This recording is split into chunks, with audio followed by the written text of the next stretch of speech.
40 Watters, welcome to a new episode, 40 Watt Podcast. This week, you've already seen the title. So I've got my buddy Jason Mays here. We're going to sit here and we're going to rant about new products. No, we're not. We're going to talk about all the cool stuff that's come out. We're going to talk about some new stuff from each of us. But first, before we get started, want to go through the real quick housekeeping. Y'all want to mention a few things. First of all, if you're watching on YouTube, thank you. Like, subscribe, hit the bell, all those things. Leave a comment below. It helps. Recently broke 2,000 subscribers on YouTube. Super pumped about that. So if you are an audio listener, also thank you very much. That's always been the main way this podcast goes out. Thank you for hanging out. Be sure to rate, review, do all those things. If you want to do a little more, there is a Patreon for this podcast.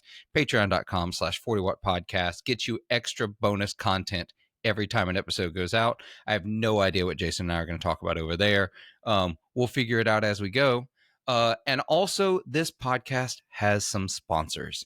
We're going to talk about those real fast. First of all, I want to talk about Barry from Grez Guitars, making some of the raddest guitars out there. His newest one, the Grand Tour Bass, is actual perfection in a bass guitar. It's expensive. It is worth it. But if that's not your vibe, he also makes some really, really cool guitars that, aren't quite as expensive. The Mendocino is obviously a favorite. I have a Mendocino baritone. It is one of my all-time favorite guitars that I've ever owned. Go check them out, Grez Guitars. Also, this podcast is sponsored by a couple of pedal companies. First, we have Mark at Summer School Electronics, making some really rad pedals. Just back in spring. I guess we're still technically in spring. He released his spring break. Oh my gosh, the spring break reverb.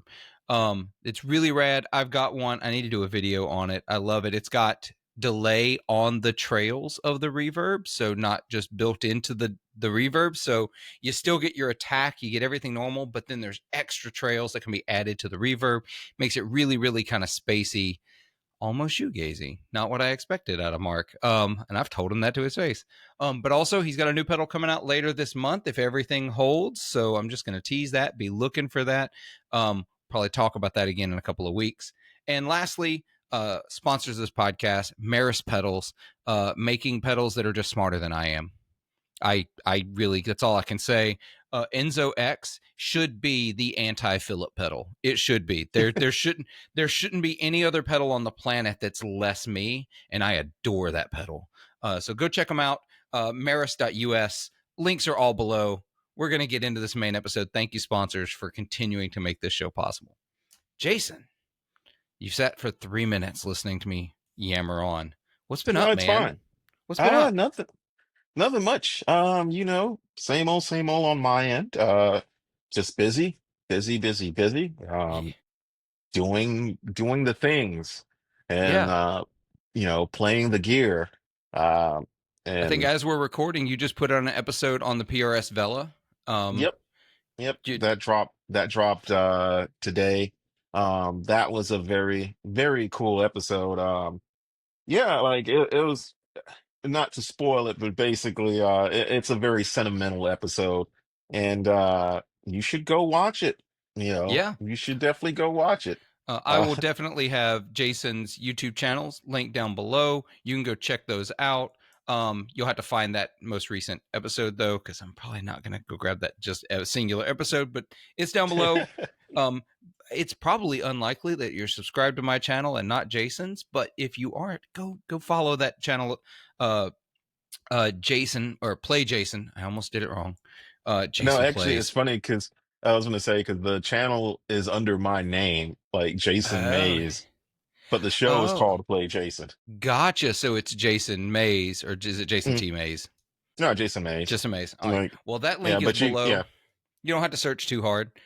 I like the Vela. I had one for a little while. I had a S2, maybe. Mhm. I don't remember. Yeah, oh, that's the only one they make. Okay, Oh, yeah, besides private stock. yeah. No, Um, I'm definitely not private stock PRS kind of guy. Um, but I think it was a cool guitar.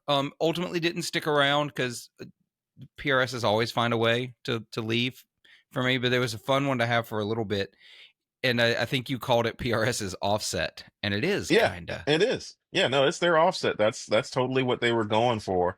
They were just going for an offset guitar to kind of go for that market of people like me who love the Jazzmaster. Did it dethrone the Jazzmaster for me? No. Yeah, But I would say on a top three of my favorite offsets, it's definitely top three. Um, that's rad. yeah, it's a good guitar. Like this one, uh, I remember playing it and just being like, this is the best Vela that I've played. Like, and I played a couple of them, but this one, I don't know what it is. It was just maybe the mojo on it. Like, I can't say. I just Sometimes a know that guitar it, just has it. It's yeah, that je ne sais quoi. Uh, yes. all the French listeners are cringing right now. Um, And this one definitely has it. yeah, I've got a. Don't get me wrong. I love most of my guitars that I have. But some of them they're great guitars, but only a few of them have that it thing, and you just know it when you play it. Hmm. Something that just Yep. speaks to you. No, I agree.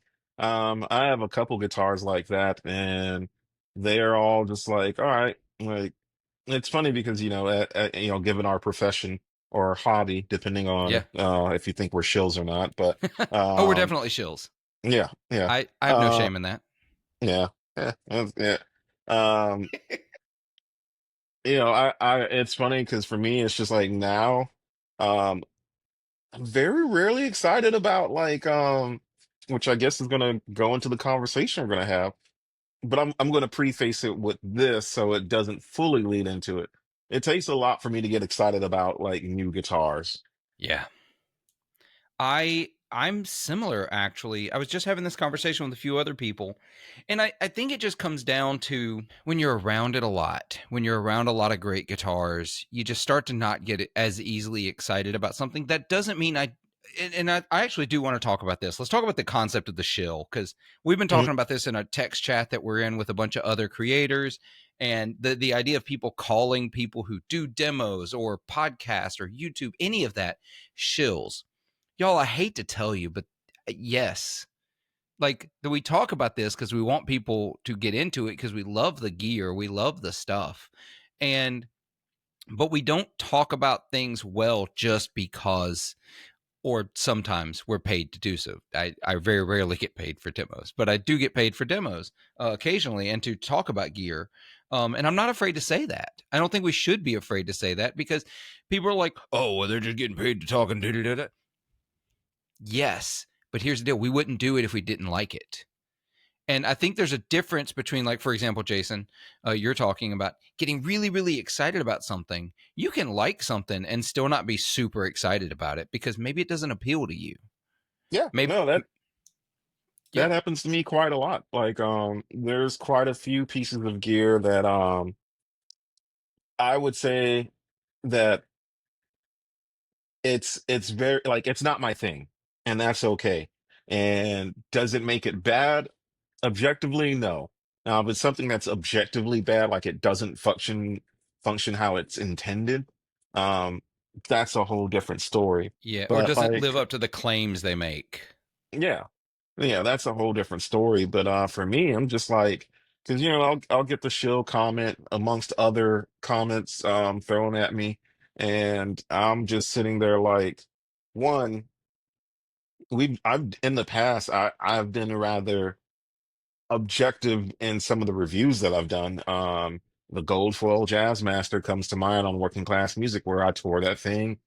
Yeah, I tore that Yeah, thing apart. And, but it's just like, I personally, people are like, oh, shill, this, and this.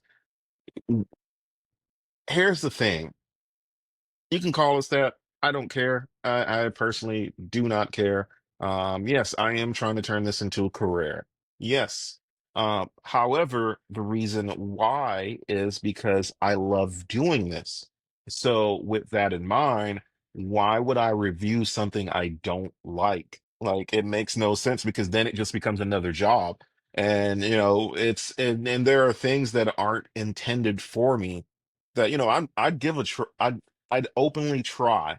And funny enough, given I can think of one of them, given the conversation we're going to have, yeah, like, I like the Nano Cortex. I think it's awesome. And as far as a capture device, but it's not for me. Yeah, 100%. I have a few like that, and I think it's really important for us to be really transparent in that kind of conversation. Um, the sponsors of this podcast, I genuinely love their stuff. They, that was a relationship that was built. That wasn't me just finding anyone who was willing to financially support a podcast. I love what Mark's doing. I love what Angelo, Terry, and Gina are doing. I love what Barry is doing. um the things I get excited about and want to do videos on, because I don't do a lot of videos. I have a full-time gig, and I don't think this will ever be a full-time gig for me, because I like the work I do outside of the guitar industry. I think it's meaningful, not that this isn't, but demos and reviews are so important for people to be able to know what gear, how it functions, how it sounds when you use it, how it can be used. I remember the days pre YouTube, looking through guitar magazines and like, okay, that's a lot of words. I have no idea how this functions. Like, I need to see it used before I'm going to shell out Mm, all this money for it. There is a role that demo and review uh, influencers and YouTubers serve to make that available to people. And what you don't want is people not getting paid to do it, because often that means that product's not going to have as many reviews or demos out there for you to have a clue what it sounds like or how it functions. Um, so to get mad at people because they're paid to do this is just absurdist. yeah, and I think honestly, like the people that are paid to do it, like it gives it gives the niche uh more cred if you ask me. Mm-hmm. Because like, there's a couple of offset channels that have popped up, and you have that corner of the internet, and granted, we all have our individual opinions, but people know what to look for, so they might go to Totally Wired Guitar, which I Mm-hmm. love the channel, love Eddie. And they'll see something, and then they'll come to my channel and see a different take on it. So it's just two different takes, but both people are equally as passionate. And I think for me, it's just like, I'm not, if they ever want to send me one, I'll do it.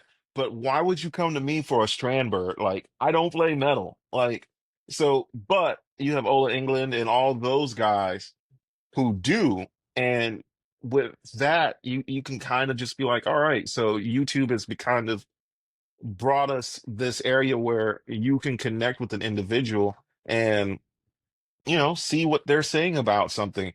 Because at the end of the day, like, what a lot of people don't realize is a lot of the stuff we can say no to, as far as and there's a lot of things that companies won't ask us to do because they know it's not a good fit. Right. And they think that folks who do this, especially those that do this a lot more than I do, say yes to everything because it's a paycheck. Um, that's absolutely not true. On a non-paid perspective, I had loaned to me, not from the company, but from a friend, Jacob, loaned me the Chroma console. And I was like, oh, I'm going to check this out. I'm going to do a video on it. Guess what? I didn't do a video on it. You know why? That pedal is not for me. I didn't like a lot about it because it just didn't function for me. So I didn't want to make a video just blasting it just because it didn't fit the way I function, because an awful lot of other people love it and love the way it Me, functions. Yeah, me, exactly. and I got a I video on it.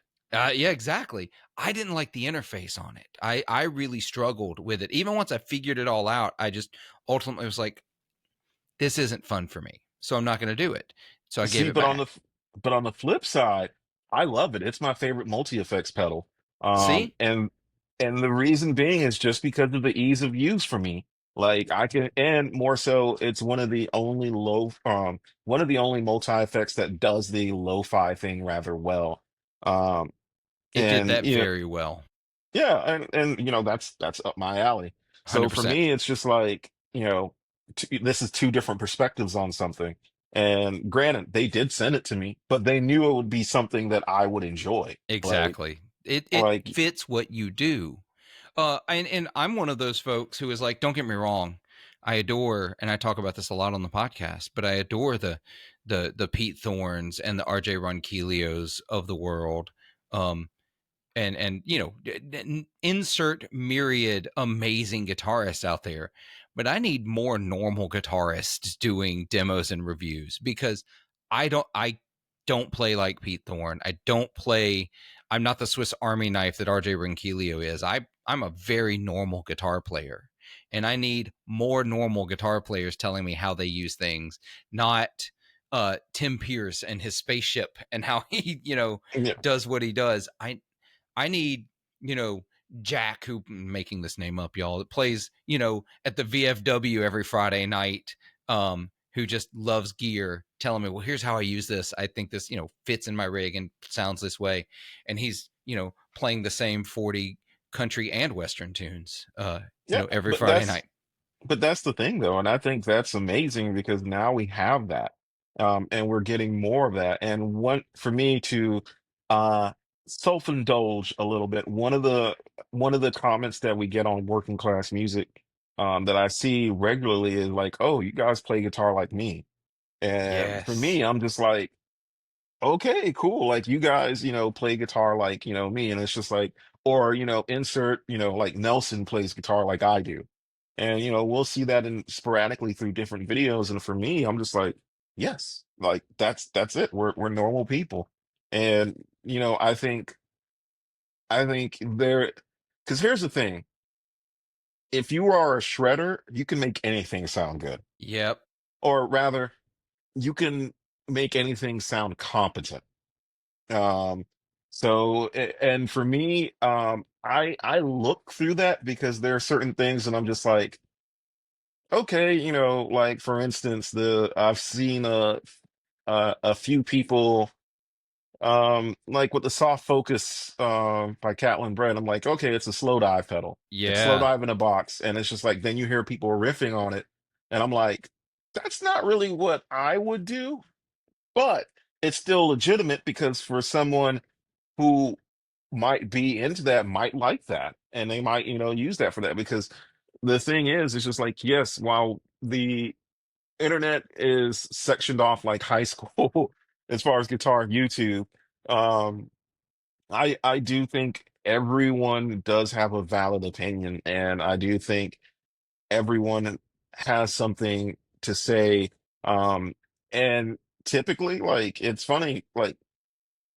when it comes to like paid videos, like for instance, I'm gonna throw myself under the bus. Like I got the silencers from Seymour Duncan and I was For sure. paid for it. Yeah. But I tried it at NAM and I liked it before I was offered. So Yeah. they knew I liked it and then they just wanted to pay me for it. So I got to do that. Like, so it wasn't one of those things of like, hey, we have a new product release, you want to be paid for it. And it's just like, dude, like no, like there are certain companies they know they can send me anything and I will genuinely enjoy it. Um, 100%. yeah, and I think that's true of every guitarist in our space. Incidentally, just as an aside, because this is me forcing myself to get it done, I finally I've been wanting to do a giveaway for a little bit, and actually the giveaway was to sort of celebrate hitting 2,000 subscribers on YouTube. So I just was like, what am I going to give away? And I actually decided, based on after talking to you, that I was going to give away a Jazzmaster, and so Seymour Duncan sent me a set of those silencer pickups to put in there to give away. It's also got a I literally just finished it up today because I had to get new knobs, and so those Mhm. just came in. And so it's got the Seymour Duncan silencers in it. It's got a Gun Street wiring harness in it that allows you to do out of phase and allows you to do series parallel. Man, I've had a lot of fun playing that guitar. And I'm gonna be sad now to give it away, but it's that video's gonna go out hopefully next week as this episode is coming out. Also, Sweetwater sent me a really really nice like limited edition Gator gig bag that it's gonna come in. So somebody's Oh, gonna get a great nice. guitar, yeah. And I'm Well, not a jazz master guy, so it was a weird pick of a guitar for me.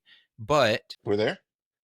yep, you there? Oh, Yep, I'm here. interesting, interesting.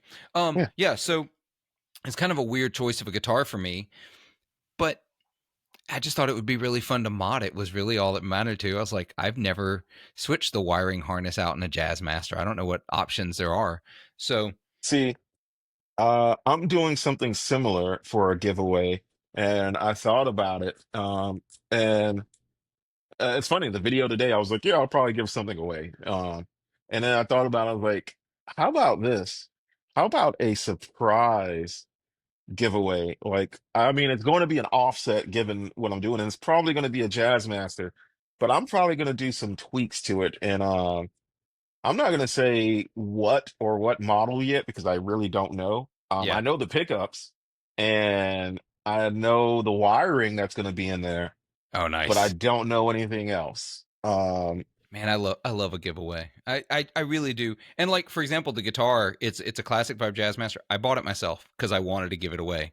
And then, I talked to someone at Seymour Duncan and they said, "Yeah, we'll do this." And I talked to Sean at Gun Street. Yeah, we'll do this. Let's do that. That's awesome. Um, but I think the idea that I'm not going to pretend that every demo or review artist, which it still feels like a weird word to say. There is artist. I don't know why. I need to. That's a me thing. Not that they're not, because there's an awful lot of artists who also do demos and reviews. Um, but not every one of them is being genuine. Let's be honest. We know that. Yeah. We're not going to go down that route, y'all. We're 100% not. Y'all can already. Someone popped in your brains already if you're at all in this space.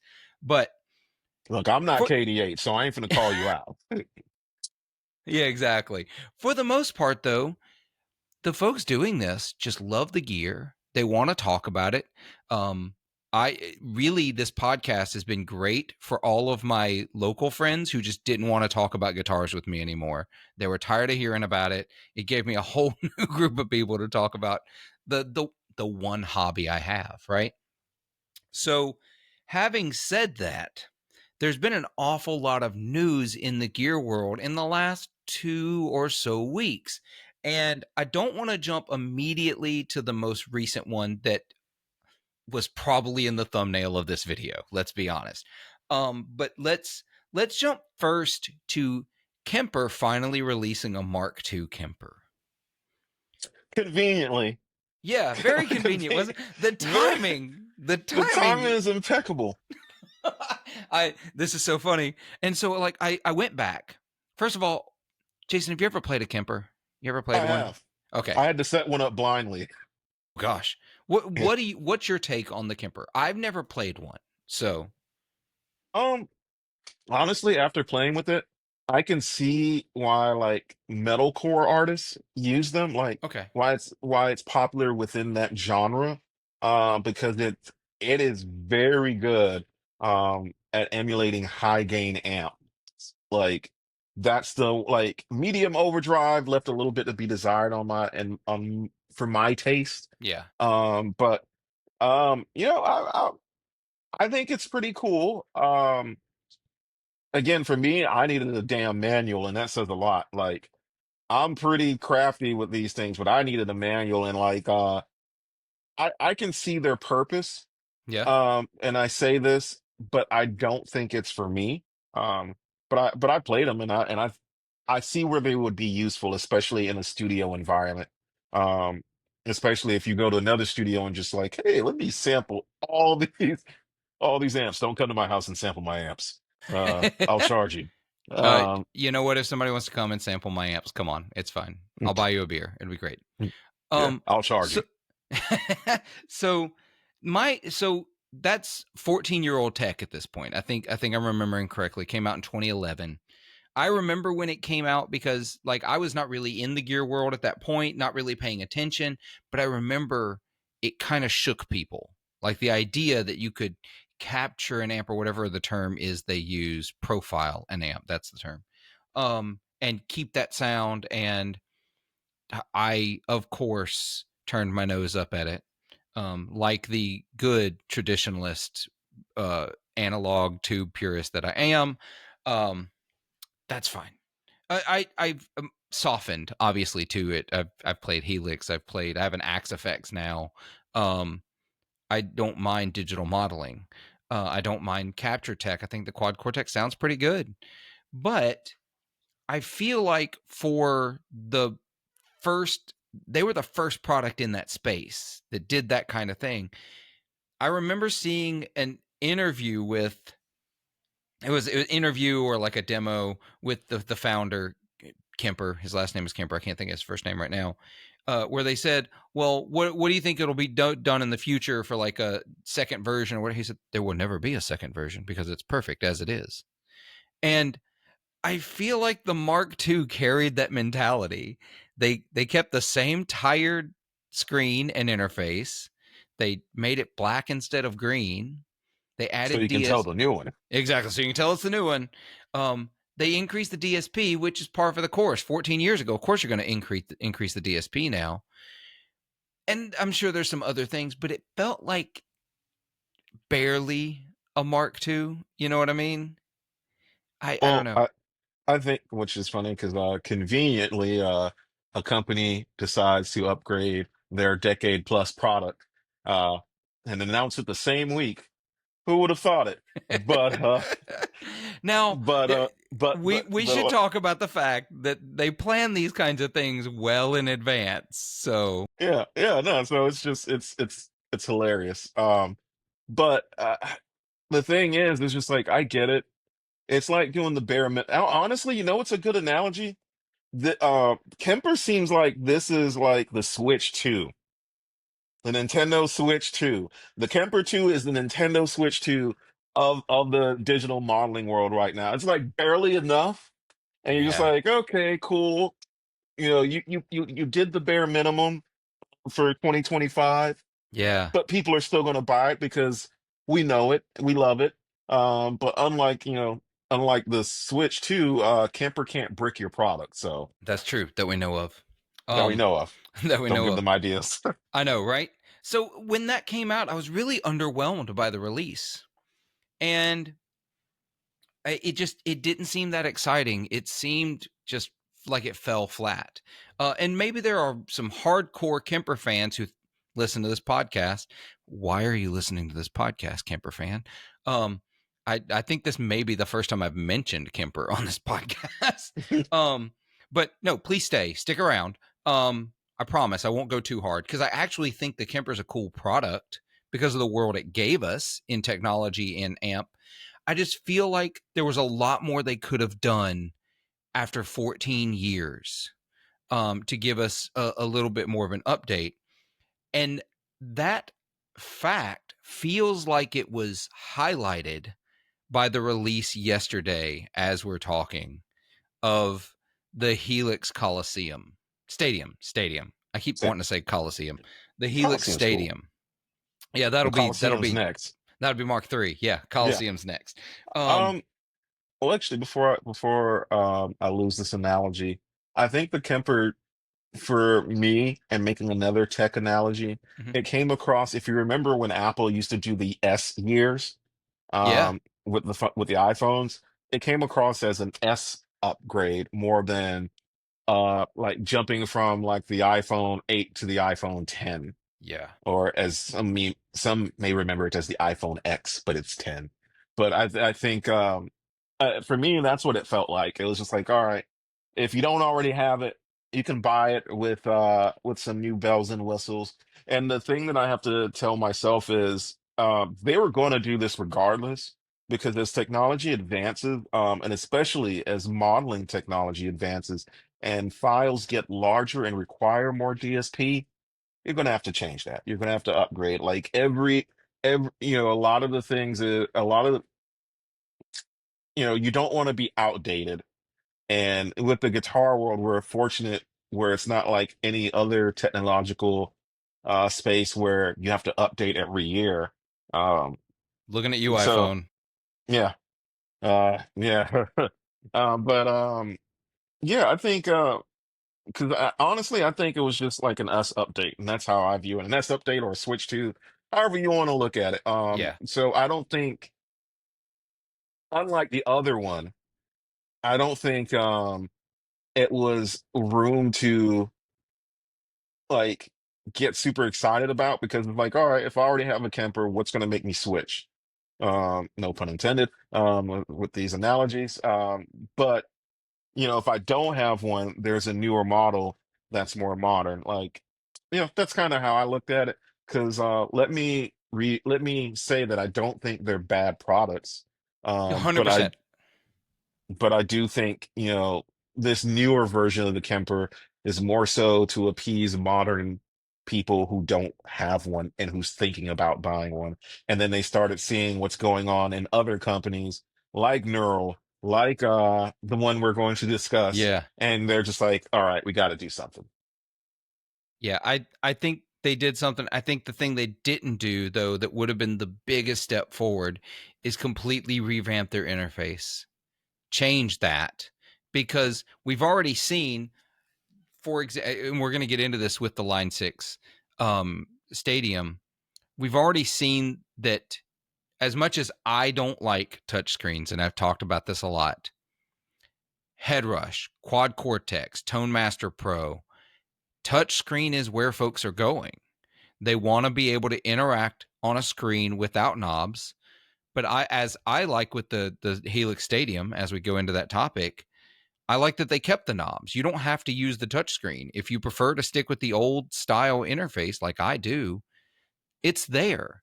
Um, Well, I think there should be something to be said about Kemper with uniformity, because it's just like if you know how to use one product, then you know how to use the other. yeah, And I think that's, for me, one, um, and this is just the business side that I have no experience of talking about, and I have no experience on. I have no facts to support anything I'm about to say, but I'm going to say it.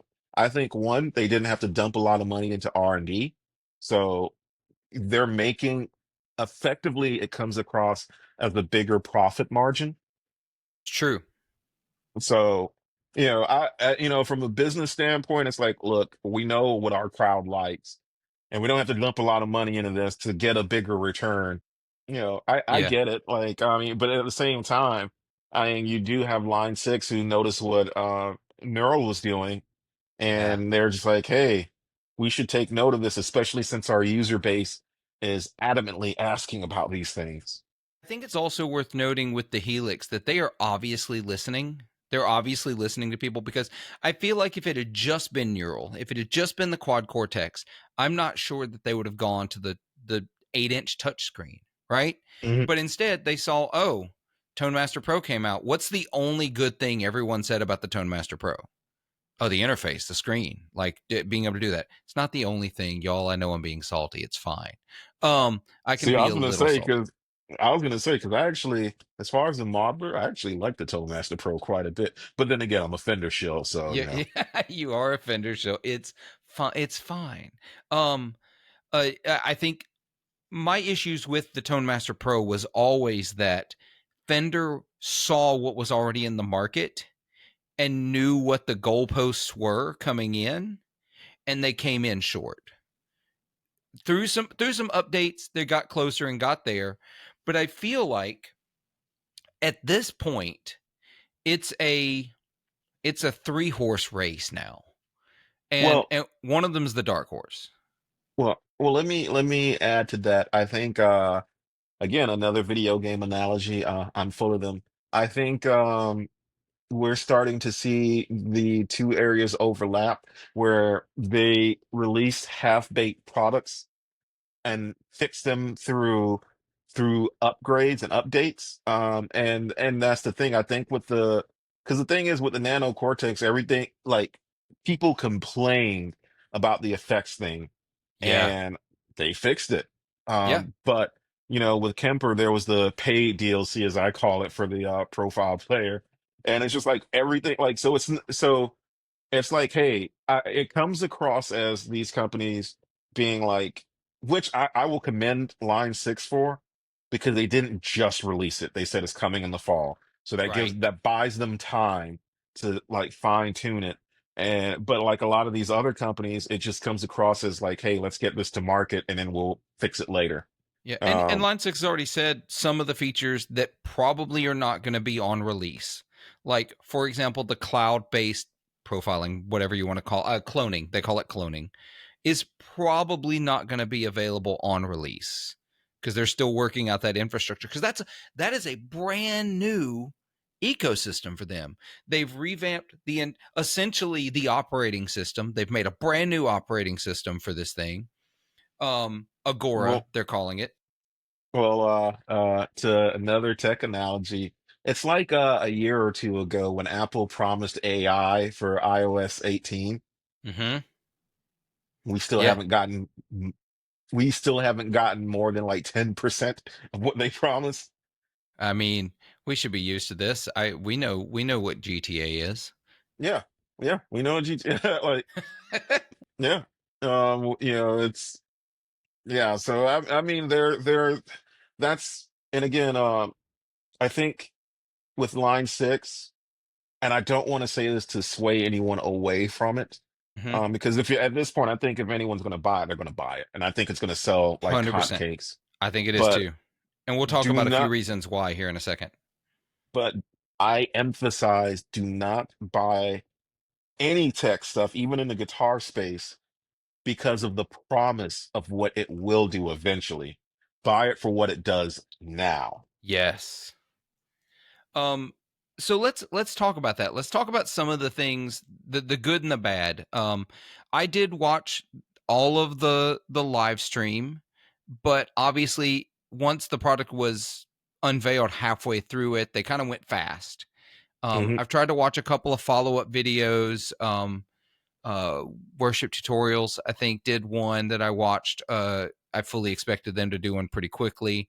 A bunch of folks got hands-on experience with it, though Line 6 did not let them film it because obviously it's still in development for a good another 3-4 months as they're ironing some things out. Um, of the part that you did watch, because I know you weren't able to watch the whole unveiling and what you've heard, what's your favorite thing they've changed so far? Oh, I would say the cloning. Yeah, Um, I would say that's my favorite thing. I mean, touchscreen is neither here or there because it really depends on the implementation. Not to bring up the Tone Master Pro, but the touchscreen on that was horrible upon release. Um, but so I try not to gauge the touchscreen, but the implementation of cloning is something that I see being very advantageous because I didn't realize how capable and lifelike that technology is. Um, until I used it with the Nano Cortex, and thank you, Google. Uh, um, but I Hey Google, stop. But yeah, I didn't realize I didn't realize like without the implementation of it because I think I'm curious to see how that pans out for line six because I mean, Neural set the bar really high. Neural and Kemper. they did. Um, and like for me, being able to like go to work and capture a bunch of two rock amps in real time and then play them back and forth with headphones and notice that there is the only difference is feel, like in-person feel. But in terms of if I was listening to this on like if I was just listening and not in front of those amps, I wouldn't be able to tell the difference. So for me, I'm really curious to see the cloning and see what that shapes up to be. Yeah, I'm really curious about that one. And so a couple of years ago, I was told by a Yamaha employee who will remain nameless, and this was a couple of years ago. So, I believe them. I don't think they were leading me on. They said currently we are not pursuing any capture style technology. So I actually think that if it had just been quad cortex and Kemper, Line 6 would not because they believe in their modeling technology. They call it component level modeling. They believe in it, and I know they do, which is why they've entirely changed their operating system to be more efficient and change their models so that they can be even more realistic. But I think this is what changed their mind. Really? For listeners, I'm holding up a Tone X1. I think You know Tone what? X is what changed their mind.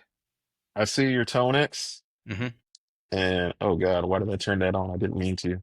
And I'll raise you. It Yeah, doesn't capture, right. It doesn't but capture. I but think the fact that a company brought out capture technology at the price point that the Tone X did, and that it was so popular and is still so popular, I think that made them stop and go, okay, we need to go in this direction.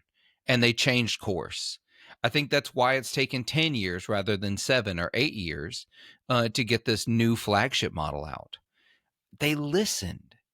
And I say this as an unabashed Line 6 fan. I have been on this podcast defending the Line 6 Helix many times. I still use the HX effects.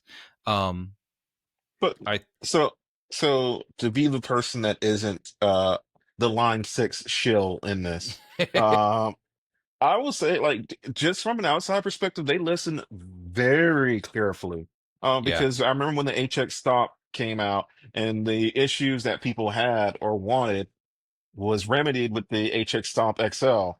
And Mhm. then, people were like, oh man, well, these are too expensive and yada, yada, yada. There's the HX1. Yep. If Like, you just wanted the effects, you can do that, which I still think is the single best Swiss Army knife pedal on the planet. It can do so much for such a low price point. It doesn't make sense. It's so good.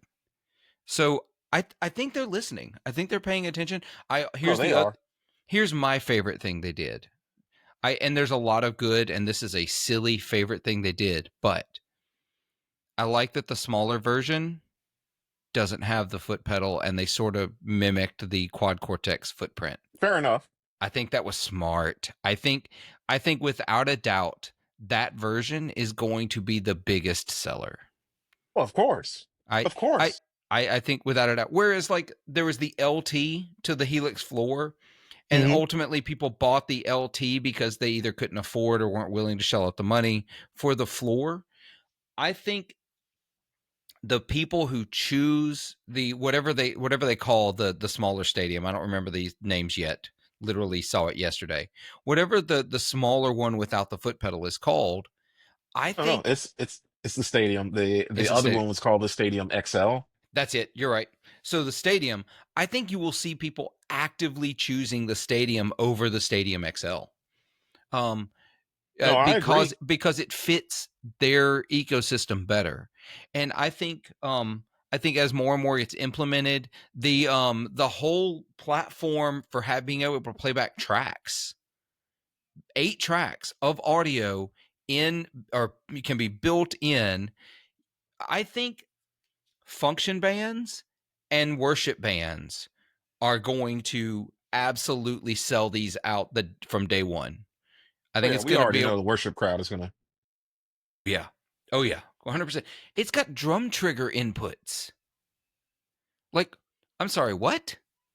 It's kind of they should have just called it the HX Church or the HX Worship or like 'cause it seems like that's the crowd it was built for. Like, It sorry, really metal does. musicians. Yeah, Um, I don't feel like this one was built for the metal crowds. I think this was built for the pit bands. This was built for the function bands that have to have backing tracks because they need to be as accurate as possible. This is built for the worship bands that, you know, need to fill all this space and sometimes don't have enough musicians to do it.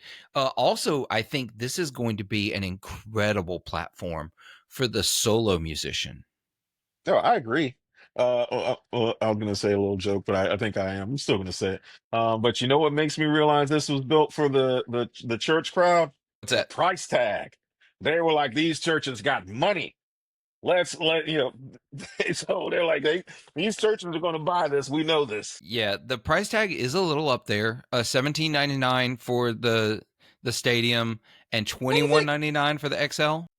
I don't think it's that bad considering everything you're getting. And like to be real with you, like look at every like if they were to be like 3 grand, I'm like, okay, yeah, that's 3 bands, Right. that's way too much. No, we but I mean for everything you're getting, it's not that much more than the competition. And then you're getting more and then you're buying into the Line 6 ecosystem. So yeah, it 100%. makes sense to me. Like I promise anytime I guess it depends because I'm the one that also defended the Fender Standard series. Uh, So this is the shill in me coming out. But even though I'm not a Line 6 shill, I think the price is fair. And like, how you can tell it's fair? Because if you look it up online in forums, very few people are complaining about it. That's true. Everybody's talking about the features and the upgrades and the cloning. The price is not getting mentioned as much as I would have expected it to be. Um, I another thing that I love about Line 6, that not every other company can hang their hat on, is their support level.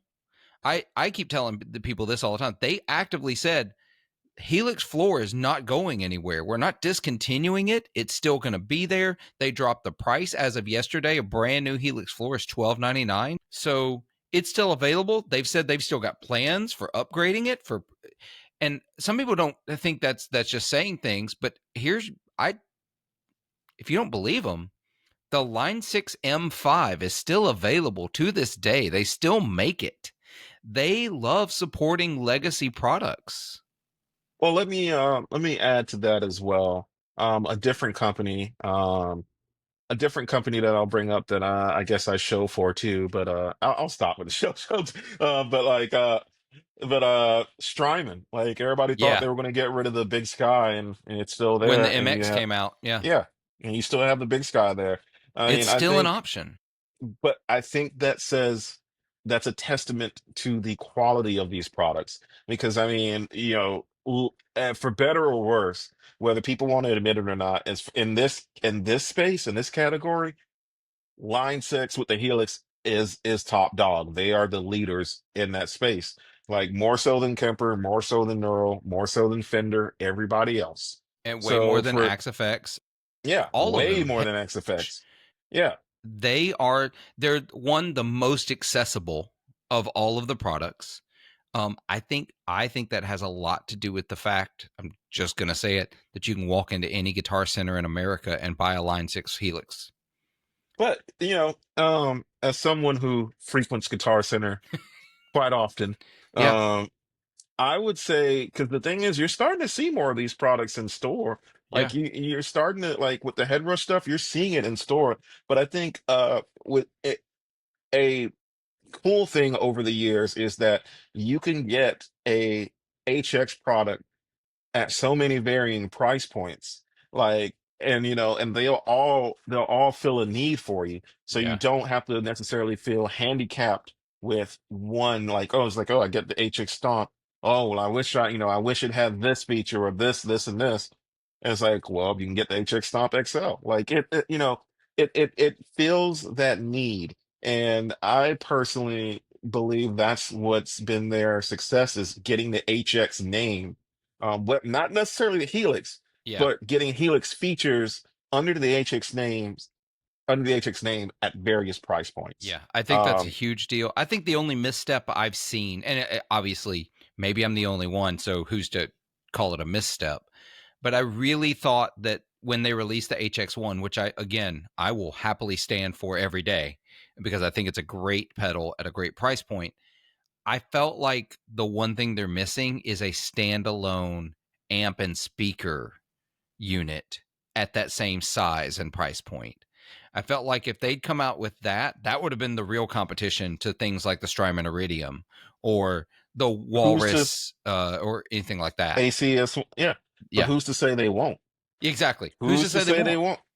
I Like, I I will mean, say, as far as this new stadium is concerned, though, I'll be interested down the road when we get to the Stomp variant of it. yeah, because I mean, logic would dictate that's going to be the That's the next one next to step. get that.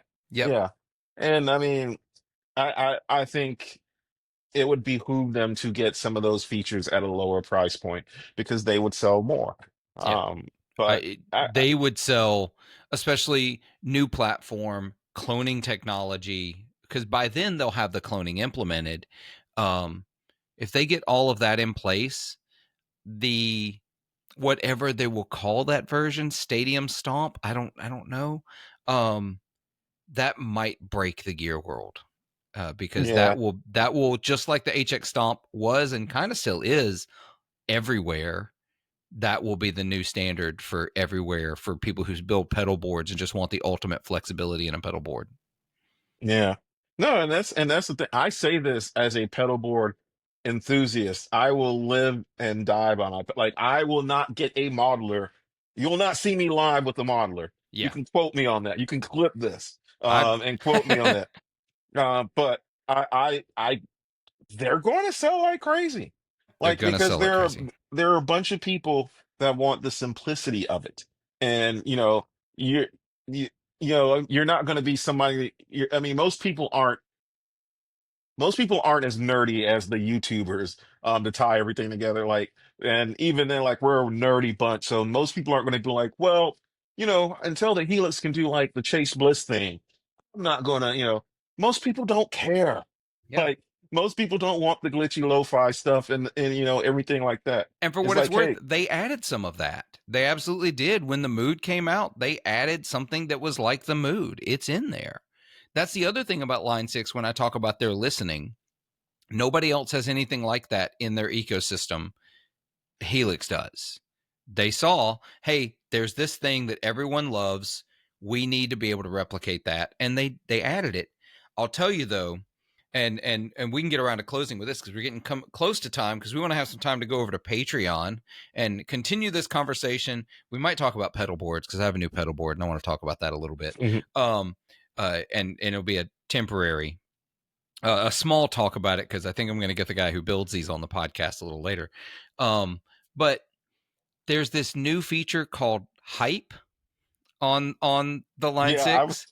I was joking about that in our chat. Yeah, I'm not sure I love the name, but I love the concept. So the idea is if I'm understanding correctly, remember there's one day and a couple of videos on this. So if I'm understanding correctly, the idea is that you can use the hype control if you don't want to do the deep menu diving. That was always sort of a thing for me in the Helix ecosystem, is like, I don't want to get into this amp and change the sag and change the this and that and all of that.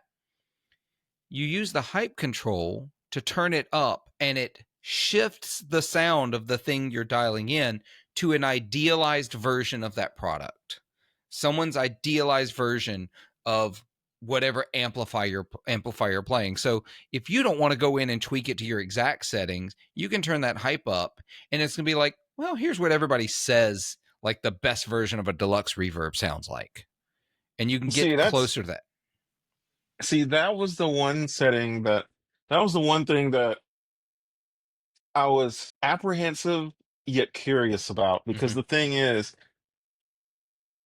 like what is the ideal version of a deluxe reverb?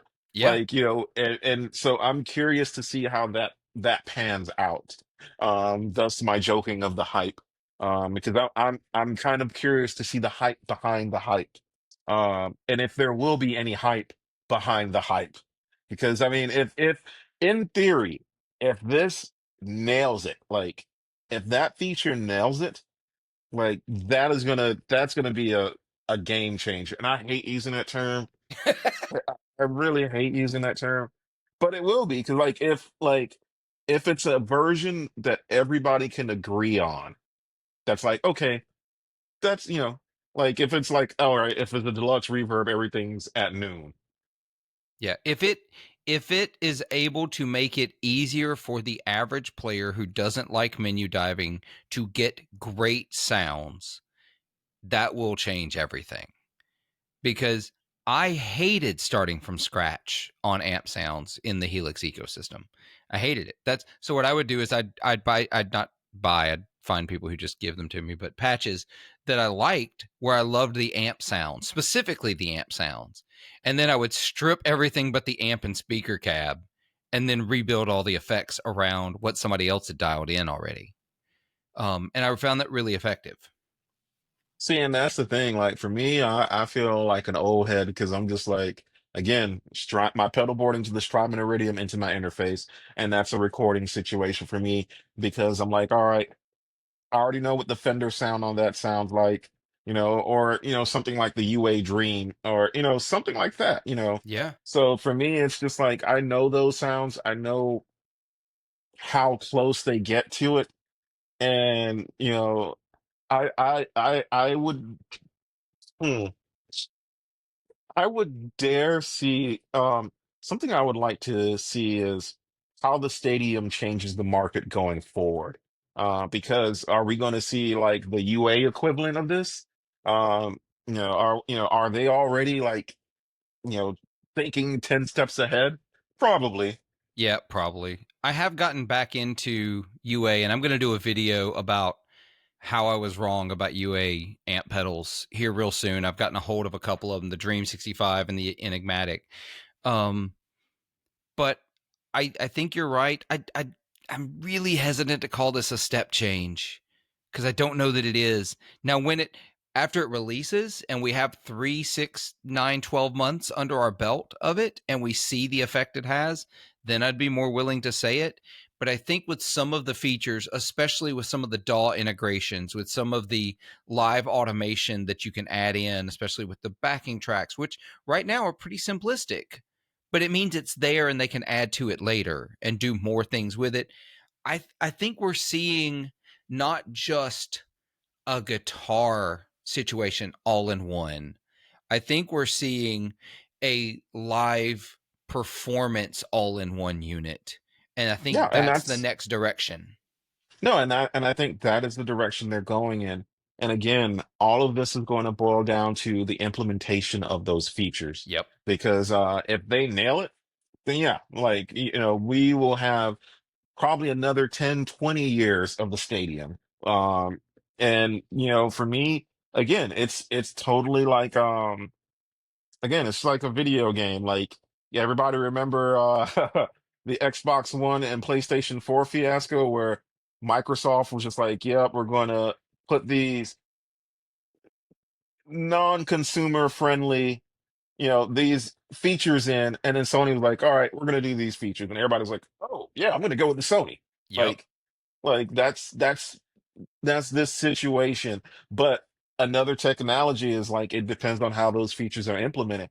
Because like I always tell everybody with Apple, and I will die on this hill, after Steve Jobs passed, they were no longer about innovation, they were about implementation. So it didn't matter like if Android had these features first, did Apple implement them in a way that was better and then made people be like, "Oh wow, this is easy."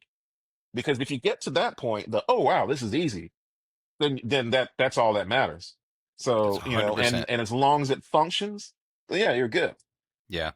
I think this is a really interesting move, and I think there's going to be a lot of things to look forward to later. But I will tell you in closing, the one thing we can guarantee is Line 6 won't charge you for the upgrades, the updates. Ooh. Looking at you, Kemper. All Then right. Line 6 isn't going to give you paid DLC. That's exactly right. So, Jason, tell everybody where they can find you. All the links are below. You can find me on Instagram at Jason T. Mays. You can find me on YouTube under Play Jason or see me co-hosting Working Class Music on the channel Working Class Music. And with that said, laters. Yeah, later. Y'all know the drill. Be good to yourselves. Be kind to each other and make some noise.